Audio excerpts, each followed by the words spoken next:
কাশ্মীরের অধিকাংশ লোক পাকিস্তানেও যাবে না, ইন্ডিয়ার সাথেও থাকবে না, তারা আলাদা রাষ্ট্র করবে, আমরা আলাদা থাকতে চাই, পাকিস্তানের সাথে আমাদের যাওয়ার দরকার নাই। এখন পাকিস্তানের সমস্যাটা হলো কি, যদি আলাদা কাশ্মীর হয়ে যায়, তা বালতিস্তান গিলগিট দিয়ে দিতে হবে এবং আজাদ কাশ্মীর, যেটা পাকিস্তান কন্ট্রোল করে। কারণ এদের তো চলে যাবে, কোন জনপদ শাসন করতে হলে ওই জনপদের মানুষের হৃদয়ের সিংহাসনে বসে দেশ শাসন করতে হবে। এখন ভারত ও পাকিস্তান এবং চায়না, তিনটা দেশকেই বলি, তারা কি কাশ্মীরের জনগণের হৃদয়ের সিংহাসনে বসে দেশ চালাচ্ছেন? আমার তো তা মনে হয় না। শ্রীকৃষ্ণ আজ থেকে ৩,৫০০ বছর আগে গিয়ে একটি মন্দিরের শিলান্যাস করেছিলেন, ফাউন্ডেশন দিয়েছিলেন, সেটা ইনটেক্ট আছে এবং ইমরান খান সেটাকে সুন্দর করে বাদিয়ে চমৎকার করে দিয়েছেন।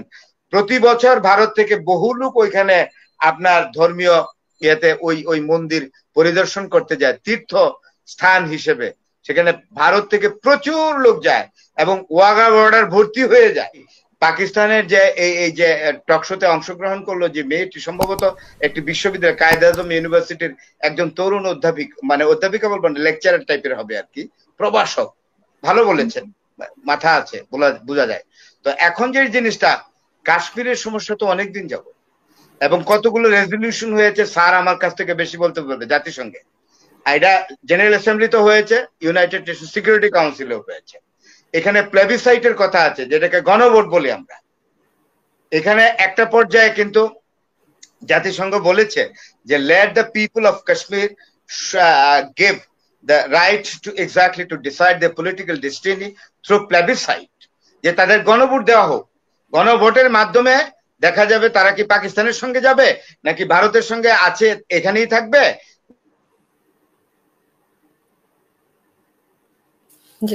আমার মনে হয় কোনো আমি কারোর সাথে যোগদান করব না। এই প্লেবিসাইট কি এখনো হয়েছে? Jawaharlal Nehru had given the commitment যে না, আমি প্লেবিসাইট দিয়ে দিব। Kashmir has become a time bomb, এটা আমার কথা না, উনি বলেছিলেন। জওহরলাল নেহেরু বলেছিলেন Kashmir has become the time bomb. দেখেন কাশ্মীরের আবহাওয়া কিন্তু খুব শীত, পৃথিবীর ভূস্বর্গ বলা হয় কাশ্মীরকে, অথচ কাশ্মীরের ওয়েদার হলো খুব ঠান্ডা আরামদায়ক। অথচ কাশ্মীরের যে পরিবেশ, এনভায়রনমেন্ট, পলিটিক্যাল পরিবেশ হলো টাইম গরম। এই জন্য নেহেরু বলেছেন টাইম বম্ব। নেহেরু পূর্বপুরুষ রাজ কাউল কাশ্মীর থেকে এসেছিলেন। দিল্লির মুঘল সম্রাট ফররুখ সিয়ার জানতে পারলেন যে ওনার সাম্রাজ্যে একজন খুব বিশুদ্ধ পণ্ডিত আছেন, শাস্ত্রীয় পণ্ডিত, যিনি ভগবত গীতা, মহাভারত, গীতা এবং বেদ সম্পর্কে একেবারে সাংঘাতিক পণ্ডিত ব্যক্তি। ওনাকে মুঘল দরবারে নিয়ে আসো। এই রাজ কাউলকে মুঘল দরবারে নিয়ে আসা হয়েছিল এবং ফররুখ সিয়ার তাকে দিল্লি এবং এলাহাবাদের শহর কতোয়াল করে। তো কতোয়াল সাহেবের তো একটা বাসস্থান লাগে। কতোয়াল হলো বর্তমানে ডিসি, ডেপুটি কমিশনার, যে ডিস্ট্রিক্টের ডিসি, এটা ছিল মুঘল আমলে কতোয়াল। এই কতোয়ালে তো একটা বাংলো লাগে, ডিসির বাংলো আছে না, সে বাংলোটা করা হলো একটা নহরের পাশে। সেই থেকে রাজ কাউল যে ব্রাহ্মণ খেতাব হয়ে গেল, কাউল কেটে গেল, নহরের পার যিনি বসবাস করেন তার নাম হলো নেহেরু। এই হলো জওহরলাল নেহেরু। স্যার যেটা বলে গেলেন, এই যে নেহেরু, কেন জওহরলাল নেহেরু এই প্লেবিসাইট দিলেন না? উনি নিশ্চিত জানতেন যে গণভোট দিলে কাশ্মীরের অধিকাংশ লোক পাকিস্তানেও যাবে না, ইন্ডিয়ার সাথেও থাকবে না, তারা আলাদা রাষ্ট্র করবে, আমরা আলাদা থাকতে চাই, পাকিস্তানের সাথে আমাদের যাওয়ার দরকার নাই। এখন পাকিস্তানের সমস্যাটা হলো কি, যদি আলাদা কাশ্মীর হয়ে যায়, তা বালতিস্তান গিলগিট দিয়ে দিতে হবে এবং আজাদ কাশ্মীর, যেটা পাকিস্তান কন্ট্রোল করে। কারণ এদের তো চলে যাবে, চায়না, আকসাই চীন হয়তো অন গুড ফেথ দিতেও পারে, নাও দিতে পারে। ভারত ছেড়ে দিতে হবে জম্মু কাশ্মীর, লাদাখ। এটা তো দুই দেশ, পাকিস্তান এবং ইন্ডিয়া, কখনোই এগুলো চাইবে না। তাইলে আমার কথা হলো, মানুষের রাষ্ট্রীয় জীবনের একটা বড় শর্ত হলো সুখ, জনগণের সুখ, জনমানুষের সুখ। কিন্তু আজকে প্রায় ৮০ বছরের কাছাকাছি হয়ে গেছে, কাশ্মীরের লোকজন চরম অশান্তিতে বসবাস করছে এবং রাজনীতিবিদরা দারুণ ব্যর্থতার পরিচয় দিচ্ছে। এই হলো আমার কথা। জি, এখন যে পরিস্থিতি হয়েছে, এই যে পাল্টাপাল্টি দোষারোপ করছে পাকিস্তান ইন্ডিয়াকে, ইন্ডিয়া আবার পাকিস্তানকে, আপনার কাছে কি মনে হয় এটা কি নেহাতি দুর্ঘটনা নাকি আসলেও কোনো দেশ জড়িত আছে? এগুলো ব্লেম গেম হাসিনা পা, এগুলো একেবারে কাশ্মীর যখন ভারত ভাগের পর থেকে কাশ্মীর ডিসপিউটিং ইস্যু যখন রেজ করে ফেললো, এরাইজ করছে, তখন থেকে ব্লেম গেম। পাকিস্তান দে ইন্ডিয়ারে দোষ, ইন্ডিয়া দে পাকিস্তানকে দোষ। আমার কথা হইলো আপনারা আর 370 আর্টিকেল একটা গ্যারান্টি ক্লজ ছিল না, কাশ্মীরকে তো স্পেশাল স্ট্যাটাস দেওয়া হয়েছিল, তাদের একটা আলাদা কনস্টিটিউশন থাকবে, তাদের আলাদা ফ্ল্যাগ থাকবে। তা কাশ্মীরি মেয়েরা যদি অন্য ভারতের অন্য কোন লোককে বিয়ে করে কাশ্মীরের বাইরে, তার গর্ভজাত সন্তান কাশ্মীরের কোন ইয়া হবে না, নাগরিক হবে না, ইত্যাদি ইত্যাদি গুলো ছিল। তো তাইলে এক টানে যে 370 আর্টিকেল আপনার ইয়া করে দিল কেন, রিভোকেটেড করে দিল কেন, বাতিল করে দিল কেন? শুধু তাই নয়, ফেডারেল কোর্টে যখন মামলা হলো তখন ফেডারেল কোর্টের চিফ জাস্টিস ছিলেন জাস্টিস চন্দ্রচূড়। তিনি কেন এটা কাশ্মীরের জনগণের 86% মুসলিম হলো কাশ্মীরে বসবাস করে, তাদের চাওয়াটা 370 আর্টিকেল, তাদের একদম জীবন মরণের ক্লজ, এটা কেন জাস্টিস চন্দ্রচূড় বাদ দিলেন? ওইটা কেন বিজেপি গভর্নমেন্টের ডিজায়ার কে উনি সাপোর্ট করলেন? বিজেপি গভর্নমেন্ট চাইছে 370 আর্টিকেল উঠে যাক। The special status for Kashmir had been given through 370 article. এই আর্টিকেলটা বাদ দিলেন তো ফেডারেল কোর্টের ডিসিশন দিলেন কে? Chief justice Chandrachur. ওনাকে ওই দিন বিবিসি থেকে ওনাকে ইন্টারভিউ করা হয়েছে, উনি সদুত্তর দিতে পারলেন না। তাহলে বিবিসির অ্যাঙ্কার বললে যে এটা তো কাশ্মীরের সাধারণ মানুষের ডিজায়ার ছিল, আপনি এর বিরুদ্ধে গেলেন কেন, আপনি সরকারের পক্ষে রায় দিলেন কেন? But I think that Chandrachud could not give the satisfactory answer for on this question. এটা কিন্তু সত্যি।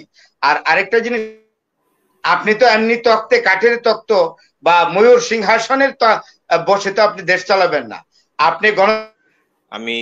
আপনাকে কোন জনপদ শাসন করতে হলে ওই জনপদের মানুষের হৃদয়ের সিংহাসনে বসে দেশ শাসন করতে হবে। এখন ভারত ও পাকিস্তান এবং চায়না, তিনটা দেশকেই বলি, তারা কি কাশ্মীরের জনগণের হৃদয়ের সিংহাসনে বসে দেশ চালাচ্ছেন? আমার তো তা মনে হয় না।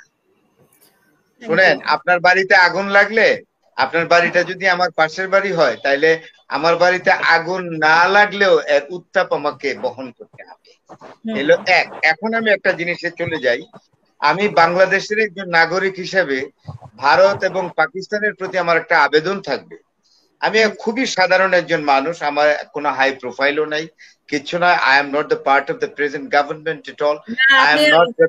আপনি সবসময় এই কথা, আপনি অনেক নলেজেবল একজন মানুষ, সেটা হচ্ছে অনেক বড় বিষয় আমাদের কাছে। না, I am not representing the present government. আমি শুধু একজন সাধারণ নাগরিক হিসাবে আমাদের এই যে ভারত প্রতিবেশী রাষ্ট্র এবং একসময় আমরা পাকিস্তানে ছিলাম, সেই রাষ্ট্রটির প্রতি আমার অনুরোধ থাকবে, এই দুটি রাষ্ট্রের প্রতি, যে যুদ্ধ যদি লাগে, এক্সক্লুসিভ ওয়ারে যদি যায়, যেটা পাকিস্তান থ্রেট করলো, যেটা আমাদের অভিভাই বললেন যে নিউক্লিয়ার থ্রেট চলে এসছে, এবং পাকিস্তান যখন দেখলো যে ভারতের সাথে শক্তি সামর্থ্য কুলাবে না, যে পাওয়ার ডেটারেন্সের জন্য, শক্তি সাম্য তৈরি করার জন্যই কিন্তু ওই যে ভুট্টো বলেছিলেন ঘাস খেয়ে হলেও নিউক্লিয়ার করবো, সেটা তারা করে ছেড়েছেন।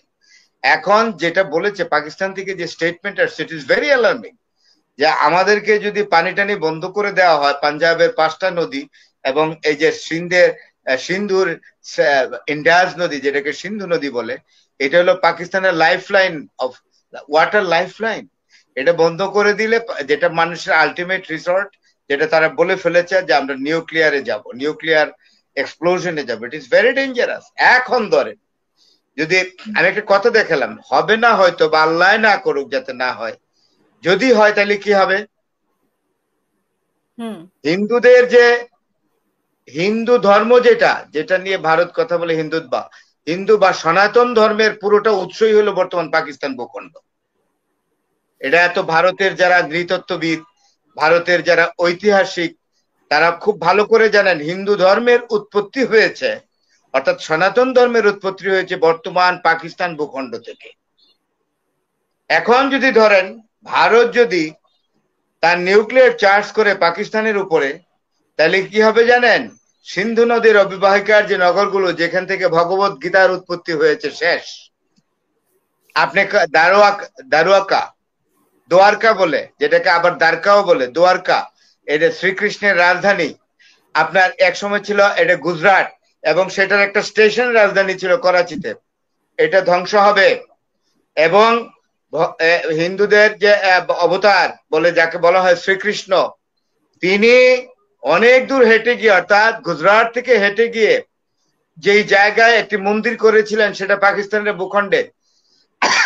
আজ থেকে 3500 বছর আগে 3501 বছর আগে, যদি এই বছর ধরি, সেটার নাম হলো কাটাচ রাজ মন্দির, কাটাচ রাজ, মনে রাখবেন। সেটা পাঞ্জাবের চাকুয়াল জেলায়।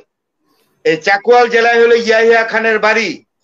সে পাঞ্জাবের চাকুয়াল জেলায় একটি সরোবরের পারে শ্রীকৃষ্ণ আজ থেকে 3500 বছর আগে গিয়ে একটি মন্দিরের শিলান্যাস করেছিলেন, ফাউন্ডেশন দিয়েছিলেন। সেটা ইনটেক্ট আছে এবং ইমরান খান সেটাকে সুন্দর করে বাঁধিয়ে চমৎকার করে দিয়েছেন।